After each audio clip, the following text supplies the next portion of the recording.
Good morning, everybody, and welcome to, or good afternoon, or good evening, even for maybe some of you. Welcome to This Week in Indies for September 19th, 2021.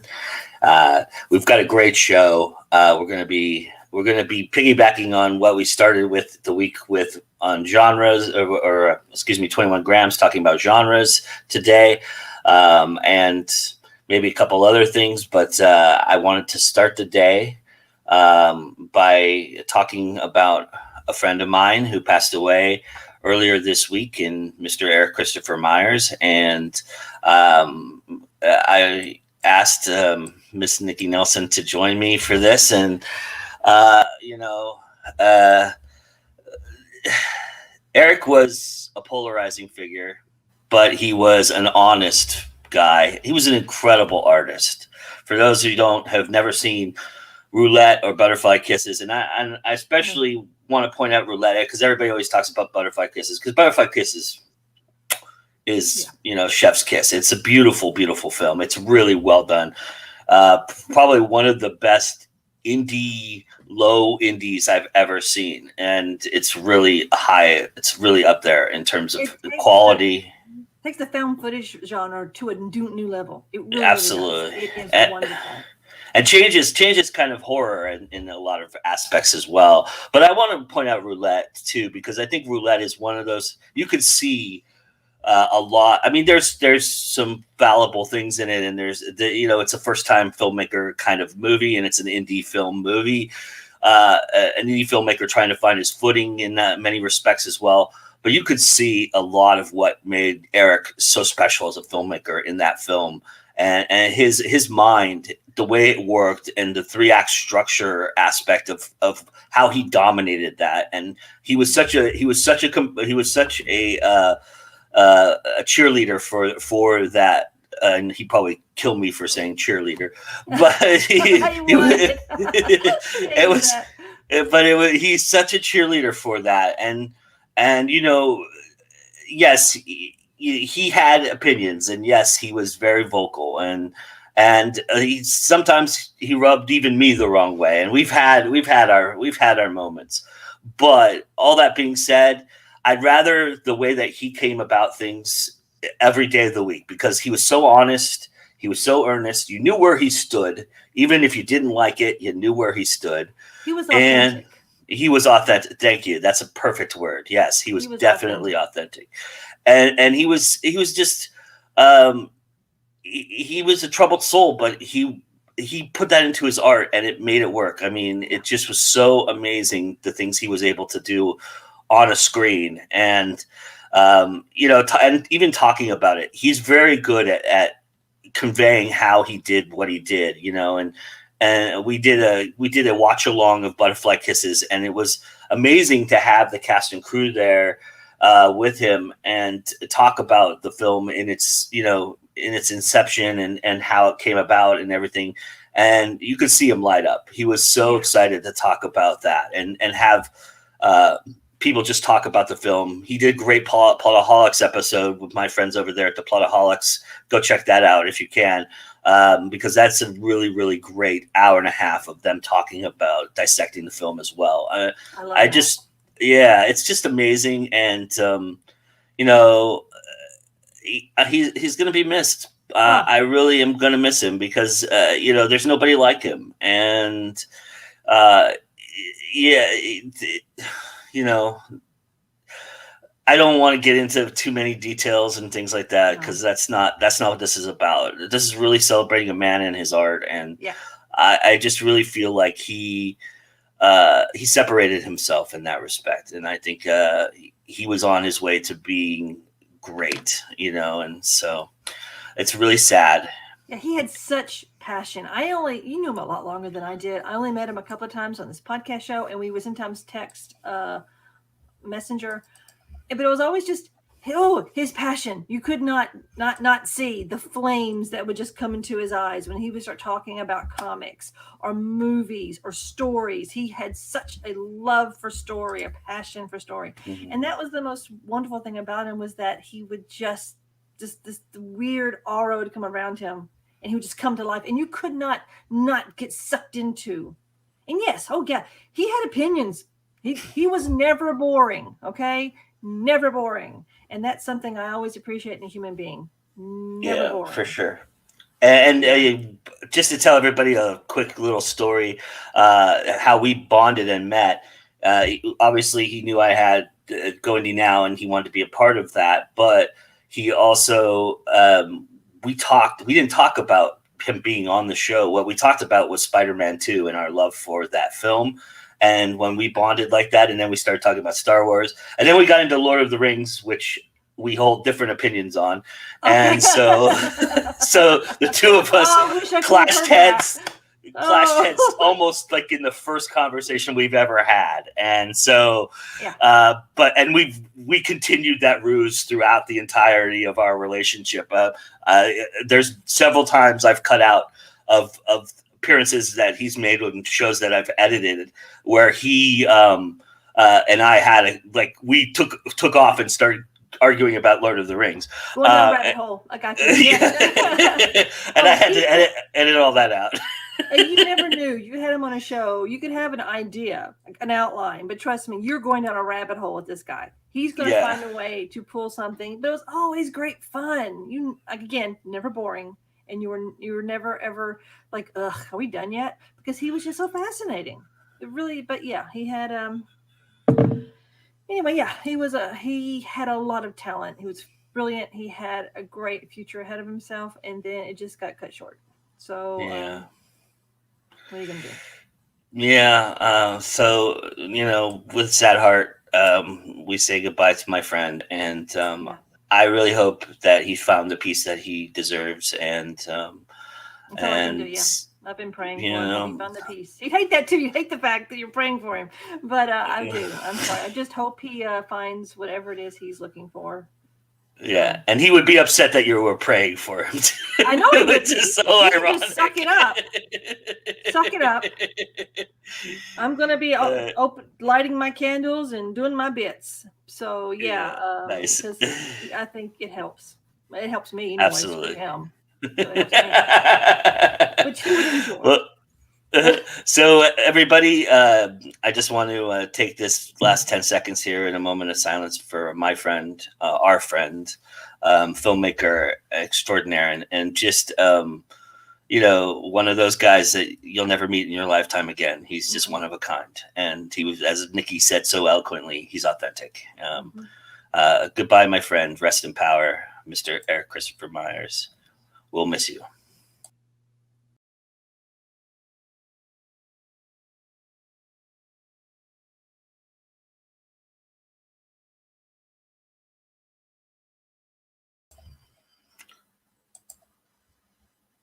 All right, so on with the show, everybody. The show must go on, and we've got a really good conversation ahead for everybody here. So I can't wait to we'll bring everybody here on board, and this is our roundtable discussion. Welcome, everybody. As you can see, as soon as I take this off the damn screen, you can see everybody here. The beautiful people that we have. We have some of our regulars here today, and I'm real excited to talk about it. I also have a curveball question for you all that you don't know about, but we'll talk about that a little bit later. Because, something in the news happened this week, and I'm kind of curious if anybody talked about it or looked at it. So, but we'll get to that in a moment. Let's have everybody introduce themselves real quickly. And I really apologize for you guys having to follow that, but that was very important to me. So I appreciate you guys giving us the time to do that. So, but AJ, why don't you tell everybody a little bit about yourself, please? Hi, I'm AJ Mulligan. I'm an indie author. I write dystopian sci-fi, paranormal romance, and whatever else comes to mind. And I'm happy to be here. Thank you for being here. I appreciate it. All right, Nikki, they already saw you, but tell everybody. Here I am again. Hi, I'm Nikki Nelson Hicks. I write a plethora of different things. My latest things out are Stone Baby, which is simply an anthology of horror stories, and Rumble, which is a good monster movie kind of story. But I also write, steampunk and some pulp noir and pretty much anything. Give me a contract to write, I'll write it for you. So that's who I am. I'm editing. I'm almost done. I'm like this close to finishing. I will have this episode out if it kills me today. But I'm editing a genre episode that Nikki appears in, where she mentions she's a whore for writing. I'm a whore. Pretty funny. So you give me a contract, I'll write what you want.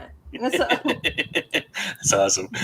But it's a great episode, everybody. We'll talk about that later. I'm sorry, Maddie. I didn't mean to step on your opportunity. Tell everybody about yourself. You're good. Hi, everyone. I'm Madilynn Degraff, Maddie for short. I actually write across several different genres. My book does not fit into one perfect box. So I'm excited about this discussion this morning.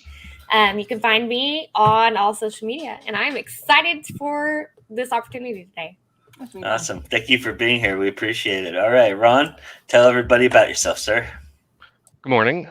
My name is Ron Lahr. I write humorous fantasy, humorous science fiction, and just humor. Today is the 12-year anniversary for my wife and myself. Oh. Congratulations. Happy anniversary. Yeah. Thank you. This is my second marriage. I haven't screwed it up yet. Well done. Thank you. Yeah, so pretty proud of myself. Well, the first one was just a starter, so. Well, yeah, it was a 15-year practice marriage. Jesus Christ, and she's not upset that you're here a lot. right now? She I was couldn't gonna say care this might be screwing it up if you. I was gonna wish her happy anniversary, and then I was like, she's not gonna watch this. She doesn't care what I do. That's how we keep it. That's how we make it work. Yeah, I was just gonna say that's probably how it works. Yeah. They work I've so got well. 34 years, and yeah, it's pretty much it. You guys do your thing, I do my thing. And don't tell me how much you spend on that stupid stuff you buy. Just don't tell me. Amen. It's interesting.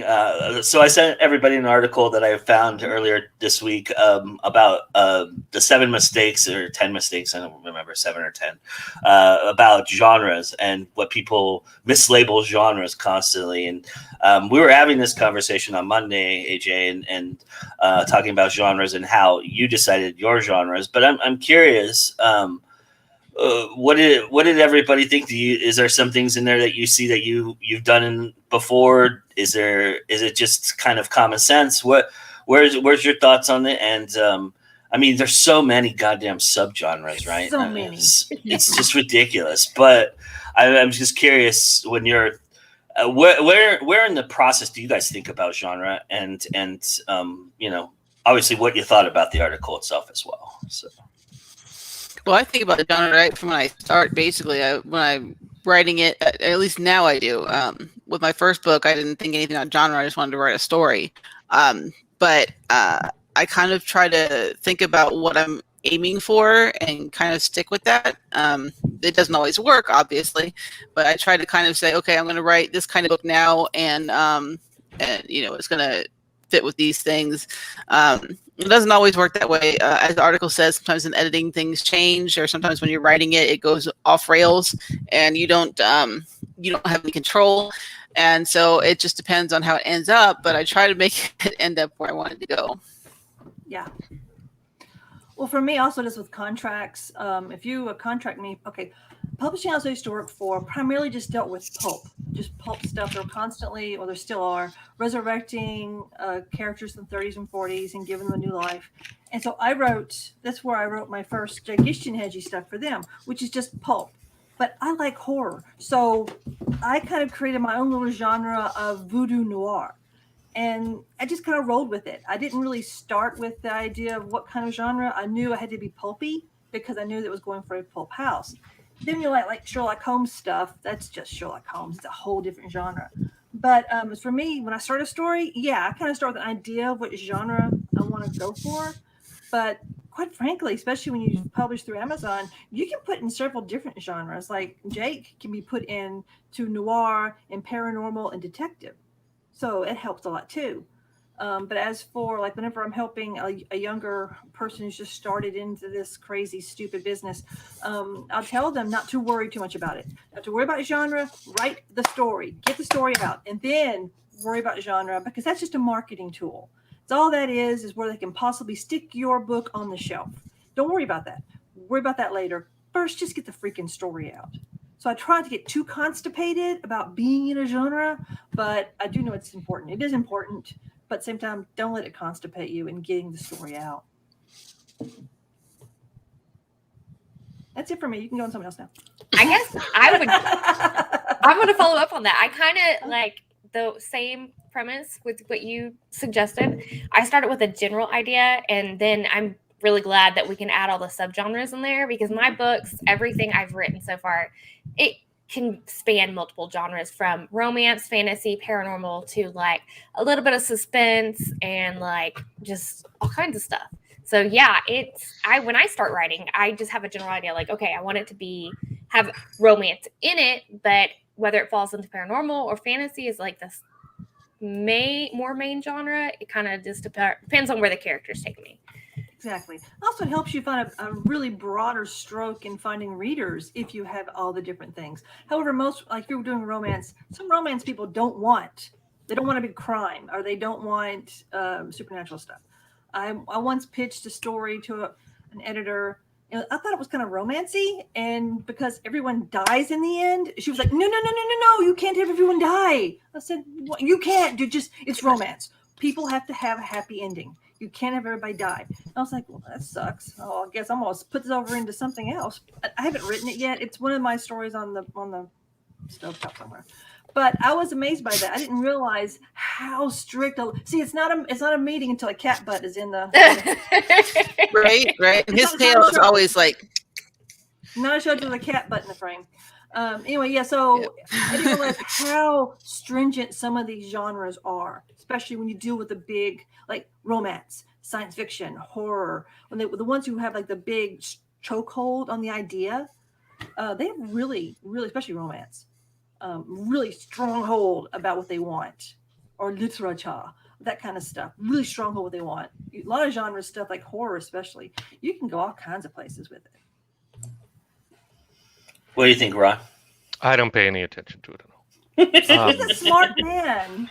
Also, you do humor, so you need to be free to crack the jokes. I do, and I have a friend, and we started writing towards being indie published at the same time, and he's been very successful, and he writes to market, and he has a lit RPG series, and then he has a children's series, and I'm very happy for him, and I hate him a little bit for his success. I don't even know him. I hate him a little bit. Yeah, but I don't want to do that. I mean, I write the story, and then, I don't do the Amazon thing of put it in a make-believe, category that just doesn't have any competition to get a #1 ranking. I hate that crap. Ooh, I mean, that just ruins the categories for, their utility for anybody. So I don't do that. But I mean, mine get multiple subgenres, I mean, my fantasy isn't the fantasy trilogy I'm working on right now. It's not goofy fantasy. The guy it's first person, and the guy who's telling the story is just a smart ass, and he makes a lot of jokes, but the story itself is serious. So, I mean, it's fantasy first, and then there's, humorous fantasy. But I mean, I wish there were 1 million categories, and it would absolutely enable you to identify the people who would enjoy or who had the best chance of enjoying your book. I mean, that's tough. Fantasy as a genre is, billions of readers, I assume, and yet only a portion of them are going to like the weird shit I write. So I can't worry about it. I do try and follow Nikki's advice and not get constipated in any way. About anything. A lot of ways. Yeah. Poop regularly. That's kind of my new mantra. Yeah, that's important. As she drinks her little coffee there. Yeah. It's tea. It really is tea right now. So what I'm drinking this morning too is tea. So, I've already had my coffee, but I've already had my coffee. I can only have like 2 glasses or 2 cups, or I'll be up forever. I was gonna say, glasses. Don't put coffee in glasses. No. And this big ass cup that my husband got me was huge. Those are the best, though. It makes you drink too much. We're in it. Y'all Yeah. think this is tea. You know, funny. You know, I'm a beer connoisseur, and I know this is weird. This is a weird segue, but trust me, stay with me on this, okay? I'm a beer connoisseur, and what people don't realize is there's only two types of beer. There's the ales and the lagers, and everything else falls underneath that. Whether it's a stout, whether it's a pilsner, they all get categorized in the ales and the lagers. And I realized that writing fiction has much more broader and more categories than just two, but in the end, it's all literary, and you know, we're telling stories. They're fiction. It's fiction, really, and the idea that we have to break it down from horror to gothic horror to, you know, Southern gothic horror. I mean, it's like a tree. It's like what do you call that? A family tree, it's just or a chain of command, even, you know, where it's like you have who's in charge here. So it's the horror goes first, and then the gothic, and then the Southern gothic, you know, kind of idea. And it's just, it gets ridiculous, doesn't it? I mean, to think about it and to understand, but it's necessary because there's 75 million people on Amazon, you know, maybe in 100 million. Maybe even in closer to 200 million. I don't know. I never looked up how many people actually shop on Amazon, and there's 4 million books out there, right? Or 6 million books, you know. And actually, I saw somebody ranked 7,132 the other day. So there's more than probably 8 million books out there. So that being said, with that idea, you know, you have to, as indies, we have to market ourselves. So as defining the subgenre, I mean, how excruciating is that? Is it just, you know what, I'm just going to put it somewhere and you decide what it's going to be kind of idea for you? Well, I think humans like a hierarchy. We're big on it. We like to chop things up into the us and them kind of thing, which is why within fan groups they'll have, you know, don't even start on Star Wars fans. Don't get me Sherlock Holmes fans. Oh yeah, Sherlock I know Holmes you've said that. Are the most rabid people you'll ever meet. I was at a con and nearly got attacked because they were arguing about what college he went to which I was like, y'all know he's not real, right? Whoa, don't let them know that he's not real. Jesus. Whew. So I think humans like that. But as for a writer, again, just write a good story and leave the genre to the marketing guys. That's what I try to do. Well, the only problem with that is I am the marketing guy. You're the as indie guys, we are the marketing guy. Oh, I just can't. I can't. Right now, I'm focusing. I'm working on a story right now. I'm just focusing on the story, and once it gets done, then I'll worry about all that. It's writing a story is hard, and I can't sit here and also be thinking about, well, that's not going to fall right to the right kind of blankety blank. Oh, screw that. I can't. I got to focus on this. Then I'll work on all that adult stuff. Right now, I'm in the sandbox playing. I'm having a great time. I'm creating. I'm playing. I'll do the adult stuff later when I'm done playing and making my stuff. So, and off to the next thing. So my little monkey mind can be over here playing, and then this part of me starts to actually do the work on this story. Wow. Well, but with Sherlock Holmes, you had to do probably a ton of research and had to, you know, and I know you talk about, you had this editor from England who was big Sherlock Holmes person, and he ripped you apart, and that helped you out a lot. So many times he would send me back chapters and go, "No, Nicole, you can't do that." I'm like, "But it's funny. I don't care if it's funny. It's not Holmes." So he was great. But also I did have a bit of with the publisher who did it, he gave me carte blanche. You can do whatever you want, but it must be canon. It has to be within the canon. I couldn't have him suddenly married to a robot. I couldn't have him suddenly be a vampire. Watson couldn't be suddenly a serial killer. You know, I couldn't do that. Actually, I have a story where Watson's a serial killer, but that's a whole different thing.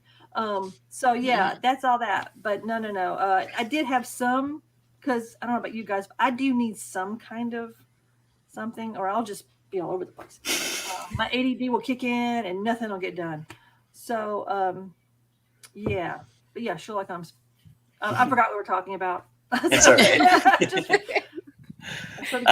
Too. So, Madilynn, how about for you? What about the idea of subgenres and my brain? Oh, my brain. Well, that's exactly what my brain is. They're so, like, for my books, I'm going to use them as an example. Yeah. Picking these subgenre was pain in the butt. Like, even with, so I just finished the first draft of my work in progress I've been working on since April. And like I had the main theme, but all the subgenre stuff. Now I'm like, okay, wait, is it going to fall under this one or is it going to fall under this one? Because it's got like vampires, demons, angels, shifters, and romance and everything. And I'm just like, okay. Such a broad. Okay. So it's a headache. It is a headache. It's the business part. The business part's always a headache. So it's good to have an editor or someone to really kind of help guide you, isn't it? Because that's for me. It's always been good to have head editors, story daddy, story mommies, the ones who help you really help shape it up, and beta readers. Yes, it's actually going out to beta readers next week, so we're gonna see how they like Awesome. what feedback is. So Nice. Yay! Oh my god. It's terrifying when you finally get your thing out there. Oh, publisher rocket! I should look into that. Yeah, I've never heard of this. This is pretty cool. Yeah. I take Story notes. Origin now has a new thing where you can get beta readers through Story Origin. That's this new that I found on their site. I don't know how new it is because I don't always scroll all the way down. I just use mostly for the goal tracker. But I was like in my newsletters. But I was like, oh hey, you can do like beta readers on here. Like I didn't know you could do that. And I was like, I oh, didn't that's either. cool. Yeah. I just found out just like this week. That's actually one of the first things he ever created. So on there, I didn't even notice it before on the site. Yeah, it's buried underneath all the things he's doing because he's constantly updating things. You know, the audiobook thing is the big thing right now for them. Right. You know. Yeah. But yeah, he's had that for a while, I think. And it's also it vets the beta readers too, which is pretty awesome. That's So, very good because sometimes you get bad beta readers, they can screw you up. I mean, get in your headspace and yeah, it's very, very interesting. I'm you know, for somebody who writes in the fantasy genre and employs humor, Ron, do you feel like your category is misrepresented sometimes? Because does that kind of make it a little odd to kind of market to because of the way that you write and what you write? My stuff's weird, so yes, I would say it is hard to find a way to reach out to the people who are most likely to be interested in what I read. In terms of the fantasy, that's been hard. I have a bunch of books coming out this year, and one's humorous science fiction, and it's more goofy. You know, I mean, it's not, you know, hardcore fantasy with a humorous element. It's the whole thing is supposed to be funny. It's called You Get What You Steal, and there are some great parts in it that I think that'll be easier to market. And then I have a humorous book coming out called You're As Stupid As You Are Fat: How to Talk to Women. And yes, that is so right. I assume that was Nikki. Yes, that's gonna be. It's awful. Ouch. Yeah, it's an awful book. However, It's awful. I think it's going to be really easy to market because the title tells you everything. The title makes me go, "What the fuck?" And I'm all in your face. I want to read it. Oh yeah, no, it's awful. You'll enjoy being outraged. Yes. I believe. Outrage is a great market. Oh my God. So yeah, it's the fantasy that's the tough one for Yeah. me. And my plan is just keep going and see what happens. And there is one other genre related thing. So it's a, you know, classic, you know, quest fantasy trilogy, and at the end of it, the main character, the narrator, he's going to start solving murders. So his next short stories and books are going to be fantasy, humorous, and you know, detective kind of stories. And so that will be, because some of the people mentioned that before, that it crosses so many genres. That's helpful. So I'm hoping that might make an impact. But that's not why I did it. I just did it because it naturally developed out of the story. Well, yeah, that's good. Has anybody had any like pushback from readers about, hey, you're in the wrong genre or anything like that? Not really. I have had someone who who reviewed one of my reverse harem books and didn't like the reverse harem aspect, and I'm like, well, it says in the blurb what it is, so I'm not sure where the issue is. Other than that, no one's really, come down on me for putting something in the wrong genre so far. So, Yeah. I'm with you, Ron. You're not alone. Oh, sorry. Go ahead. Well, I did have one. So one of my closest friends in high school, after the first book in my fantasy trilogy came out, he read it, and he goes, and this guy is a really funny writer. He's awesome. And he read it and he said, I would take out all of the humor, which is like half of the book. I mean, it would be a pamphlet without that. And I'm like, well, it's a little late. It's already out. And that is what the book is. Because I found it really got in the way. I'm like, well, okay. So that was the most genre challenging, I guess, comment I got. I have had people question me about, you wrote this? Yeah, I wrote that. Because female writing pulp or female writing anything that has a little bit more of a masculine to it, they do. They kind of give you a bit of a. I was at a con once, and a guy came up to a table I was sharing with a friend, and he was like, "Well, I don't read girl books," and I'm sorry, what? He's, I don't read girl books. And I'm like, I have all this pulp noir, all this kind of stuff. And my friend said, trust me, her books aren't girl books. I'm like, I didn't clasp the pen with my labia. I mean, they're stories. What makes this a girl book? And it does bother me, because when you write stuff that's not supposedly what's, not considered gender specific, it always bothered me a little bit, being questioned that I wrote a certain thing because I happen to be female. And that always bothered me. Idiots are annoying. They are so. Yeah. Anyway, and we're surrounded by them. But yeah. Yes, most people. Most people. So, except for us. Present company excluded.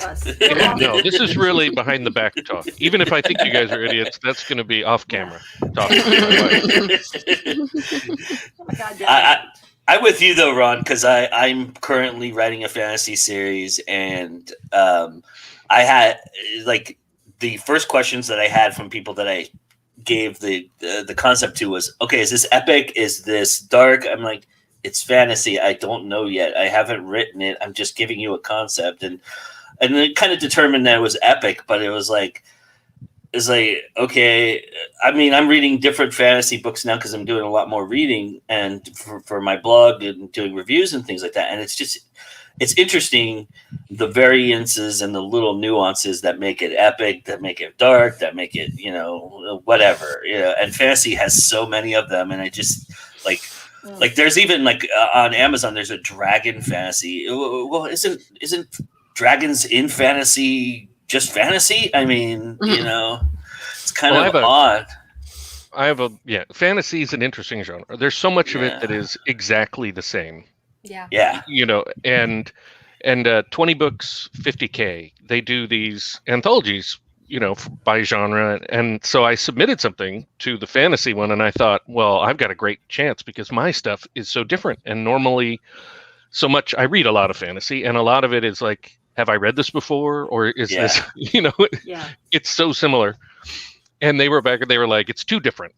And that cracked me up. Too different. I was they want the formulaic. Yeah. Yes, they did. They wanted, again, they had marketing that. Guys, Where do I put it on the shelf? Yeah. So, People don't want different. They want the same. But they said they want different. I want different. One of the books I've coming out this year is an anthology of fantasy stories that takes place in my world, and I wrote 3 of them, and the rest of them are by other people, like Maddie here. Yeah. And I told the people who were writing, you can write whatever you want. It's got to be in my world. It's got to be recognizably in my world. You can use your own characters. You can do whatever. So I got a horror story which is awesome. And it takes place during the time of my first novel. While my characters are in this certain town, it's also taking place. And I'm like, that is so awesome. And then It is cool. there's some hard, fantasy stuff. There's some humorous stuff.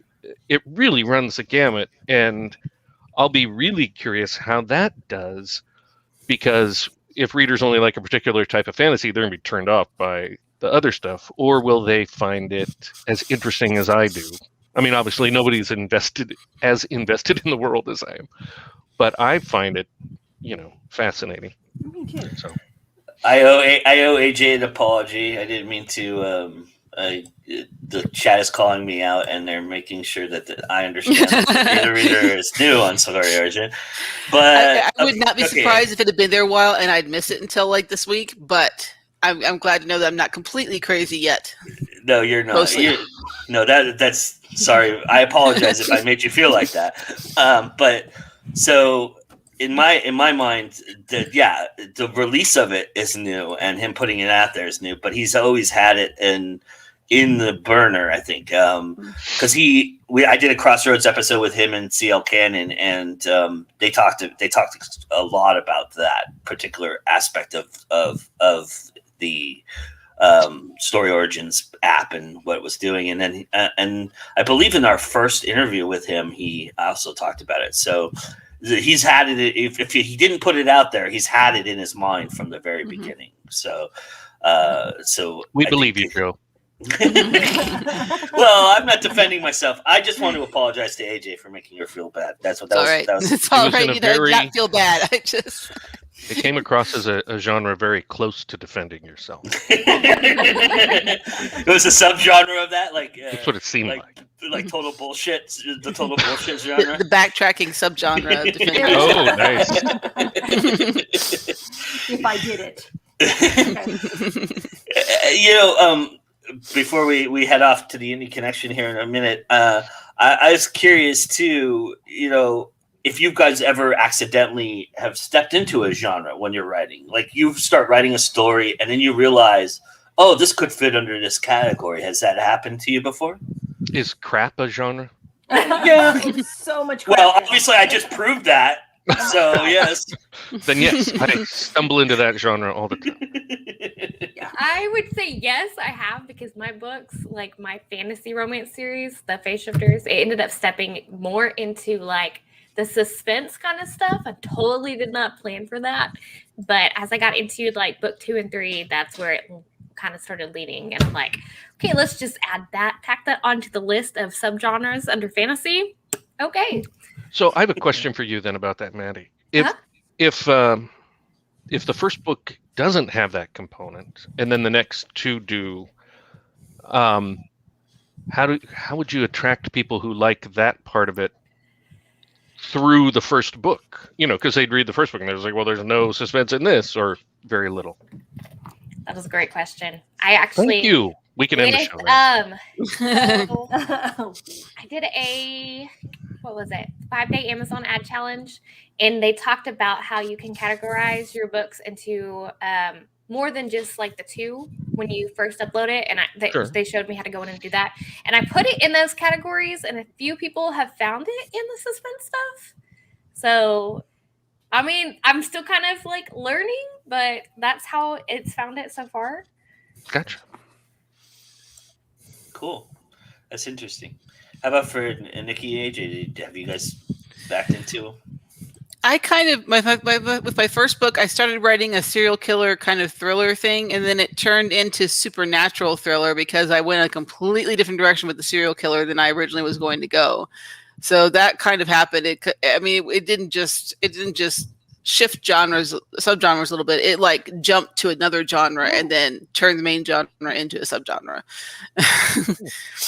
I don't think I did. I mean, sometimes a lot of my stories kind of combine different genres, but I didn't start in one and accidentally slide into the other. It tends to, they tend to pretty much all be their own little mesh, little goulash of a story. So, yeah. Did you have people beta read the Sherlock Holmes book before you put it out there? No, I didn't actually. It was just me and the guy. Well, of course, That it was- was the publisher. The publisher read it, and then Right. he edited it and stuff. But I do not believe I did have a bunch of beta readers for that. That was also a bit of a strange story because the publisher kept saying that, asking me when it was going to be done. It's going to be done when I get a contract from you. I'm not putting down word one until I get a contract, because this was like 30,000 words. I got a life to live. So until I got the contract, and once I got the contract, then it was boom, boom, boom, boom, boom. But no, I really don't think I did. I don't remember. It's been years. The reason I asked that is because of the whole idea that there's Holmesians and then there's Sherlockians, and I wonder if beta readers would have pointed that out to you if you had set that out there. If I were to do another Sherlock Holmes story, and I have ideas, I would definitely put it towards the group that I would want it to be. It would be towards the Holmesians, not the Sherlockians, because they just want to make John and Sherlock. I don't know why, but they do. I'm more of a Holmesian in that aspect. Anita says that she had someone actually suggest a genre to her after reading the book. That's pretty cool. Yeah, that's interesting. Well, speaking of genres and reading books, we have our wonderful indie connection as we do each and every week, thanks to CL Cannon. So enjoy that, and we'll be back in a few minutes. And I've got a special question for the group on some news that broke earlier this week. And so we'll talk about that here in a moment.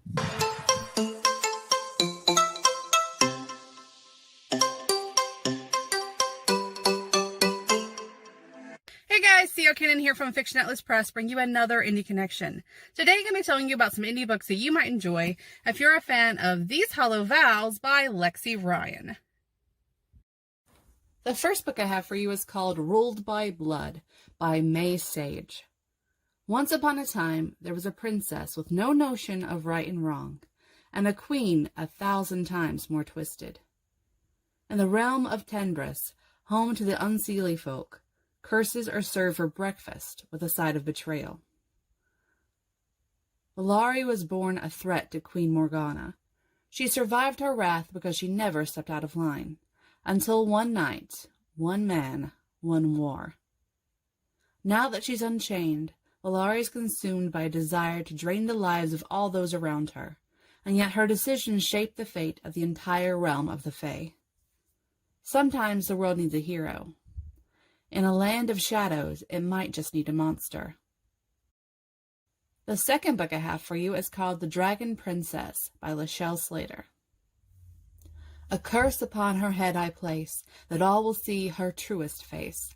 The rage of a dragon shall grow inside, until the truth she can no longer hide. As crown princess of Griswell, I should have celebrated my 17th birthday.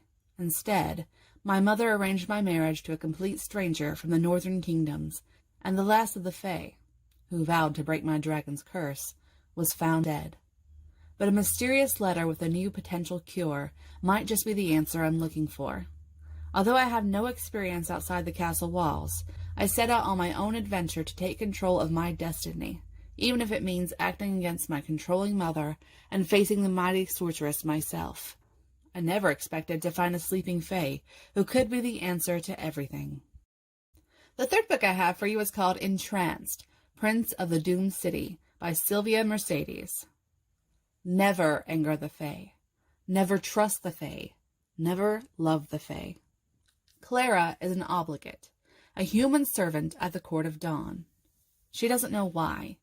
She knows only that she broke the pledge and must therefore spend her days obliging the every whim of a capricious Fae princess. If she can keep her head down and follow the rules, she might survive to the end of her obligation. But how can she stop devastatingly beautiful Lord Ivor from looking at her in that special way that makes her heart stutter? And how can she avoid the jealous fury of Princess Estrildre, who seeks to claim Lord Ivor for herself? Most of all, how can she elude the conniving prince of the doomed city, who is determined to buy her obligation for his own dark purposes? And the last book I have for you is called Curse of Shadows and Thorns by L.J. Andrews. A bargain between enemies, a curse without an end, a love that will bring a kingdom to its knees. Long ago, Elsie's ancestors stole the crown from the Fae King. As the niece of the brutal current king, her purpose is to do whatever is asked to ensure her family keeps the throne for centuries to come. The trouble is, Elsie would rather sneak into gambling halls with the servants than be a silent princess at a ball. Soon, reckless games are ended when her uncle forces her into negotiations for a marriage. If she refuses, her deathly ill father will pay the price. Trapped by her sense of duty, Elise is given the charge of Legion Grey, the handsome and mysterious dowry negotiator. But Legion holds more than her future in his hands. He incites her anger and a forbidden passion. When a coup upends the kingdom, Elise flees with Legion, only to discover he holds more secrets than anyone. Unknowingly, Elise sets in motion a beastly curse Legion has endured as long as he can remember. As secrets unravel about Legion's vicious past, questions rise over who has the true right to the throne. When answers come, more lives are put at stake, and Elise is forced to make an impossible choice. Avoid a bloody game by leaving Legion to the beast within, or end his curse and restore magic to the land by sacrificing a life. Hers. Okay, that's all for me this week. I'll see you next week on the Indie Connection. Bye.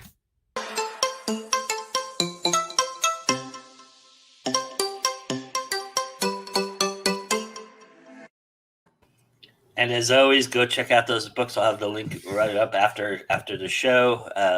Sorry, I've been running behind. I've been running like a chicken with my head cut off this morning, doing a bunch of stuff. So I didn't put up the links like I normally do, but I'll have everybody's links up right after the show. I promise. It'll take me about 10 minutes to do. So 10 minutes after, go check it out, and definitely go get you some of those books. They seem fantastic. And thank you to always our friend CL Cannon for doing that for us. And we're back with the roundtable for the last bit here. And so earlier this week, everybody, it was touted that KDP is now offering hardcovers as part of their printing. And I'm just curious what that means to you. And are you curious? Have you seen some of these things? I have, and I will hold my opinion until after everybody talks, but yeah, I have an opinion. Go figure. But yeah, I'm just curious what everybody else thought about that news, and does it excite you? Do you hope, have you seen what's out there, and you hope that it gets better, gets worse? What's the deal? Well, I'm at like 99% of the first draft of my third novel in my trilogy, my fantasy trilogy. So I saw it, the headline, and didn't dig any further into it. But I will admit my first thought was to make the same amount of money on a paperback as an ebook, the paperback has to be ridiculously expensive. So Right. Will the hardcover have to be like $100 for me to make $3 on the damn thing? That was my thought. Yeah. Me Yeah. too. I was thinking how expensive it's going to be. That's Yeah. true. I mean, I'm excited about it just because like hardbacks are more durable, but I also they are going to be expensive, and having to buy other copies, shipping and stuff is going to be expensive. Even if they look cool, I'm like, I don't know if it's worth it.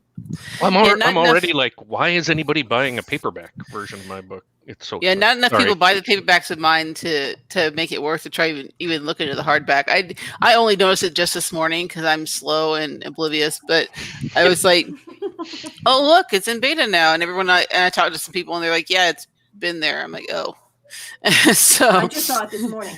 Yeah, I Yeah. didn't get mine Yeah. till like this week. Okay. So. yeah. Let's all just say this: we're not slow and oblivious. We are very, very busy, and we have other things to Yes, do. you do. You got a life to live, Cha-Cha. I think I told you. Yeah.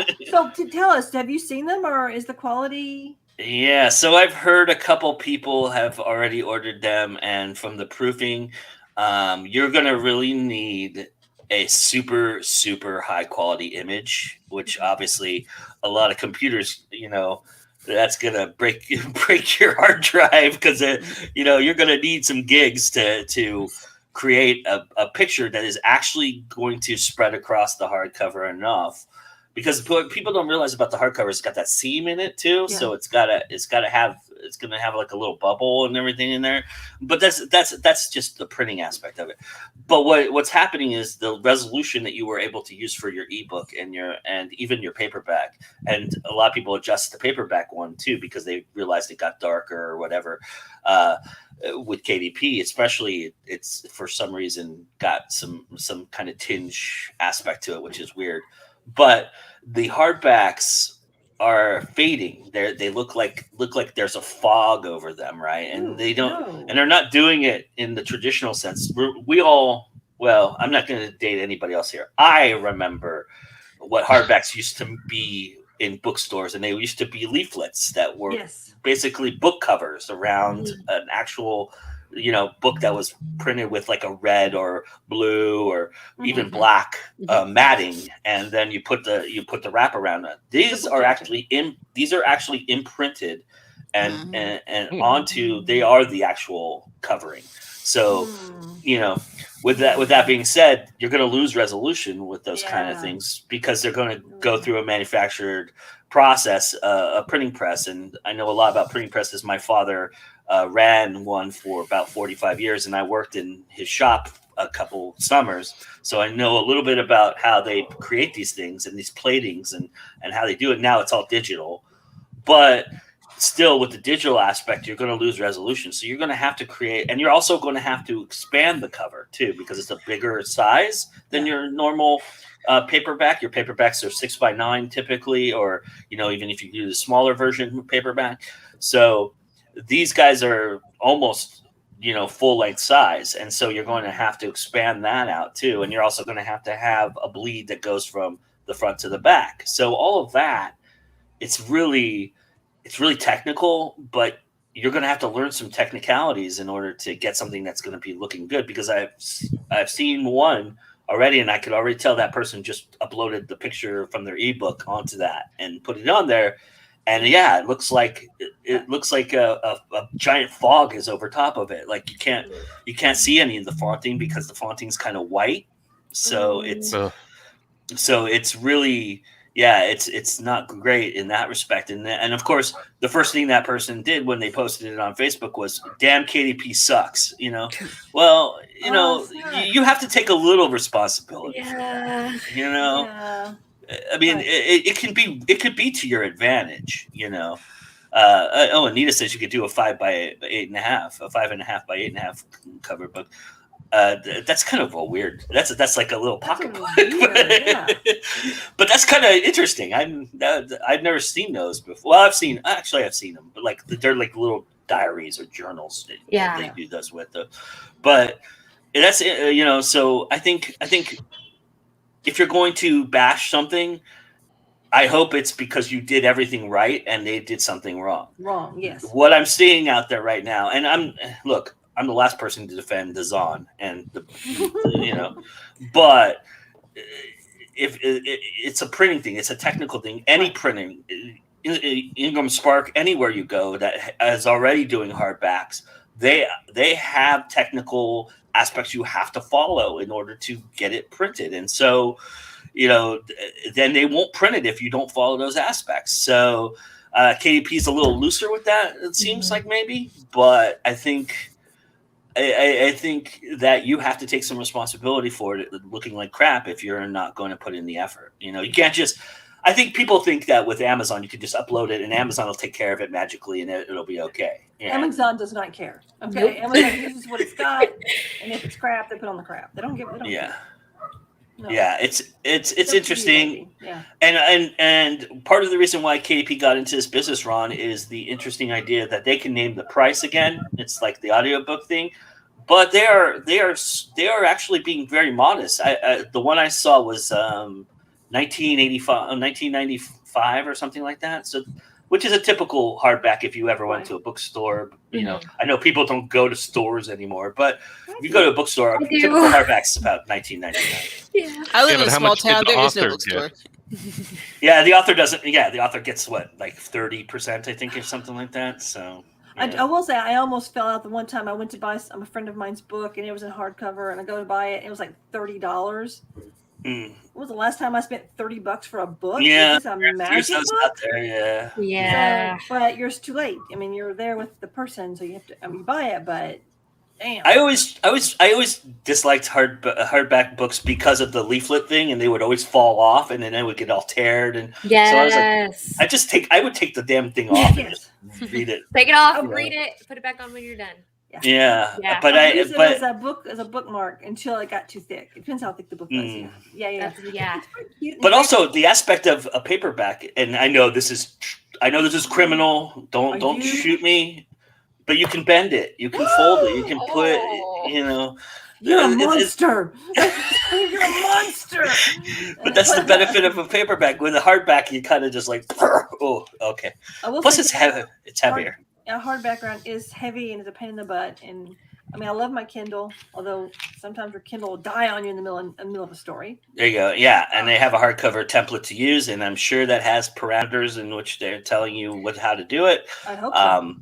Yeah, I feel like when I looked at this image of this person's posting, it looked like they stretched it, to meet the parameters. Probably. And of course, that's going to look like crap. I mean, Right, that's it's not not the crap. original image, So you have to take some responsibility. By the way, Rebecca says she's been here the whole time listening. We appreciate that, and she wants you to know, Nikki, that she's stealing your line. You may steal my line with the talented labia. And then she said, "I'm also starting to poke around and trying those out next week." Cool. I'd be Cool. interested to see what Three Furious Press thinks of them and how they put them out there. That'll be interesting. I mean, I'm not opposed to it. Like I said, it's kind of nostalgic for me, and it brings me back. I wish they would have the leaflet thing though, but because that would really bring me back. But then I think they're doing this too because bookstores are starting to get traction again, right? So I think that's part of it, and people demanding it because bookstores have been doing pretty well actually. They've all, for the first time in I think 4, maybe 5 quarters, Barnes and Noble recorded a profit. Wow. So these books kind of look like the old Nancy Drew Hardy Boys books that had the Yes. Yeah. like that. We are Exactly. old. Yes. Yeah. I am old. Yeah. So- yeah. Wait, I want to say Yeah. something about Anita Stewart. So, Uh-huh.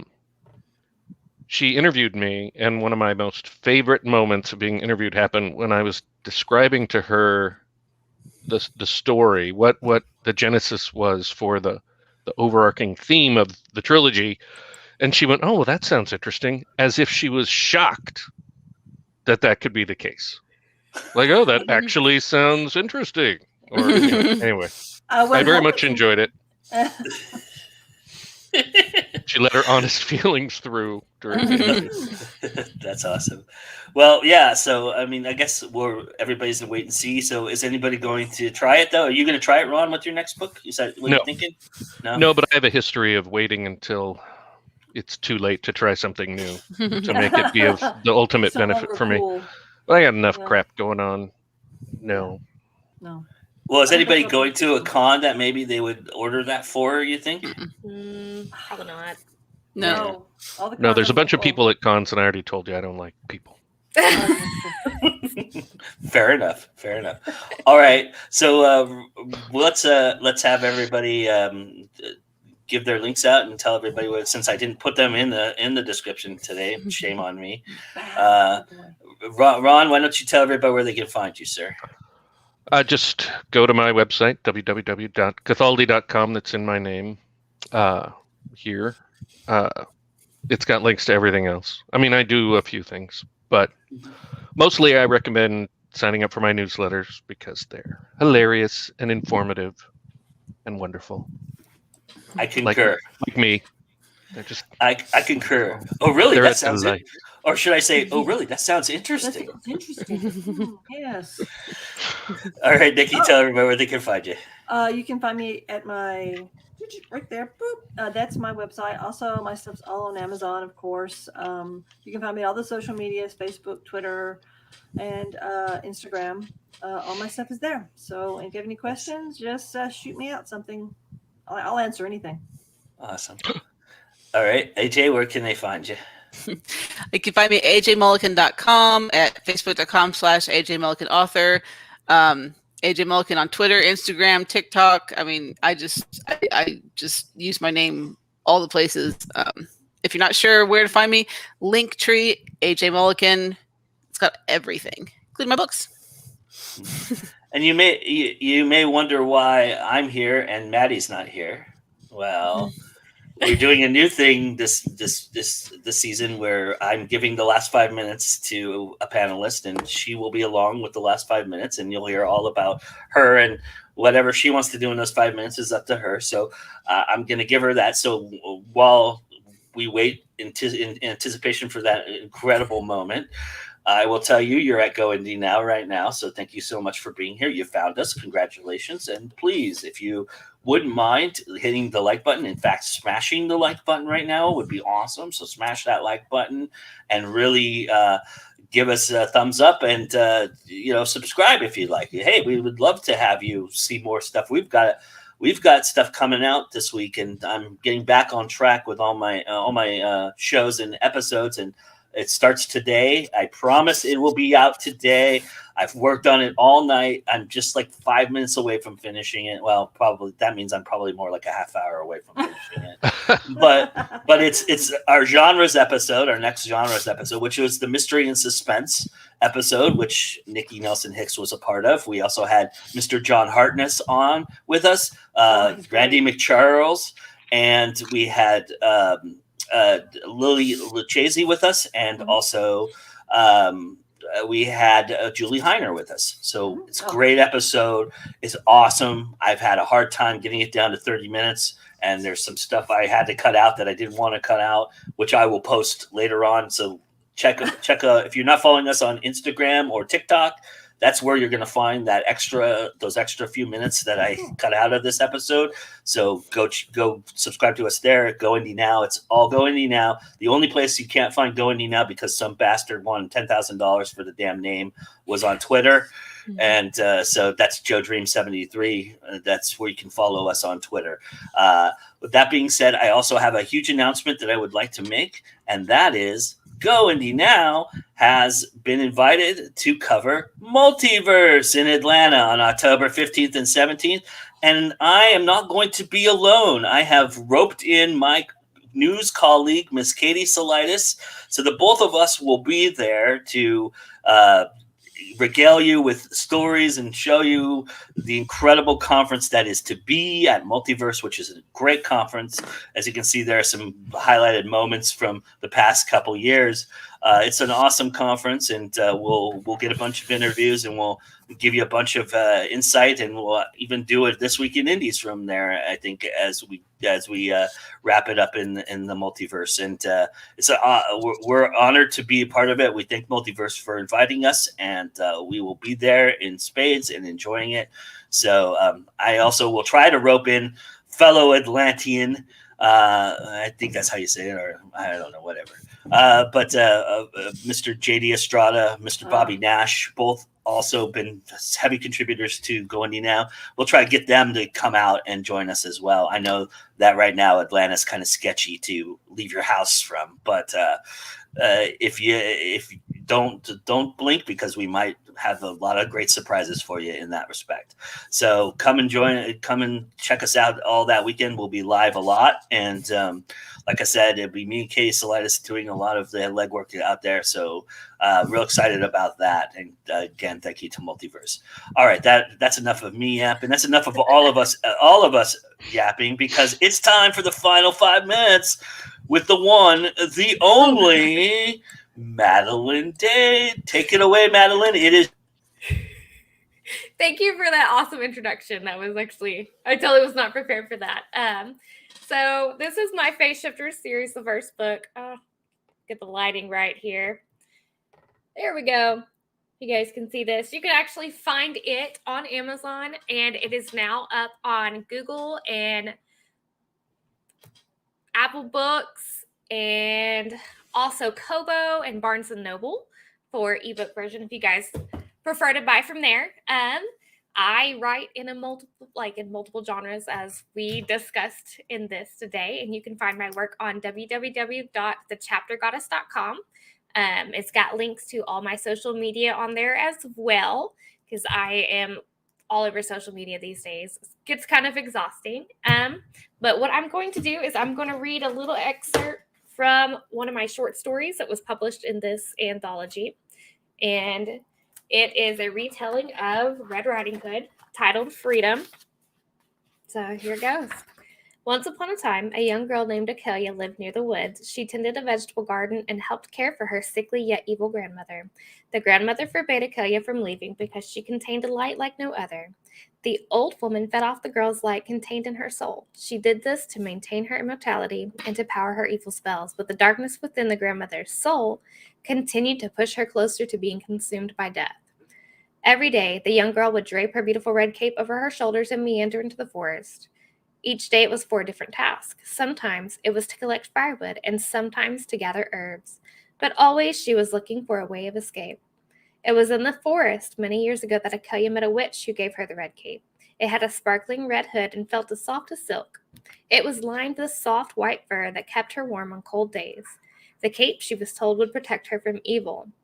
Later, she was surprised to discover that the cape prevented her grandmother from feeding on her light energy. The only time energy was ever stolen was when she took it off within the cottage to relax. Her grandmother would sneak up to her and take a little of her strength before floating off. One day, while Akelia was walking through an unfamiliar part of the forest, she came across a giant gray wolf in a large clearing.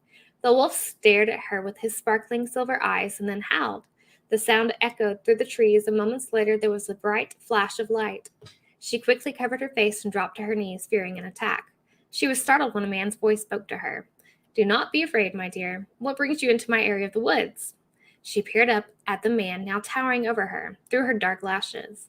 "What happened to the wolf?" A raspy laugh filled her ears. "I am the wolf. The name is Chan Steele. I live not far from here, and I like to run in my wolf form every day. What is your name?" He offered a hand out toward her.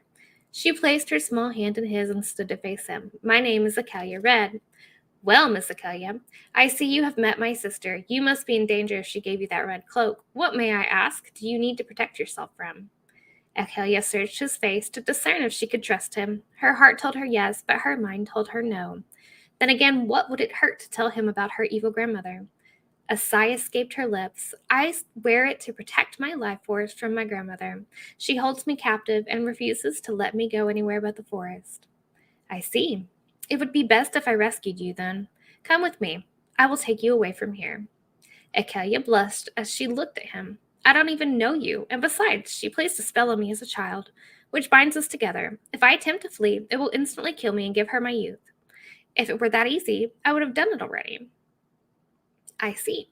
He placed a hand under his chin as he gazed into the trees. After a moment, he began to pace. She picked at the hem of her tunic, waiting to hear what advice he had. "I have an idea, but it comes at a cost, Little Red. What are you willing to give to be free of your grandmother?" He stepped before her, grabbing both hands. "Anything," she whispered, staring into his silver eyes that seemed to swirl. They made her feel as if she was falling, but into what she wasn't sure. There was a magical pull between them, begging to be acknowledged. "Very well. In a few days' time, you will be free of her permanently. Now I must leave to prepare. I will see you again soon, Little Red." He leaned forward, placing a chaste kiss on her cheeks, which instantly flushed the intimate touch. Before she could respond, Chan had spun away and transformed in mid-stride once again into the giant wolf. She placed a hand on her warm cheek as it tingled from the touch of his soft lips. With a feeling of awe and slight confusion, she gathered her wits and returned home. Well, guys, that was just a small excerpt. You can find that on my website as well. And I'm so glad to be here today. And remember, it's always time to go indie now.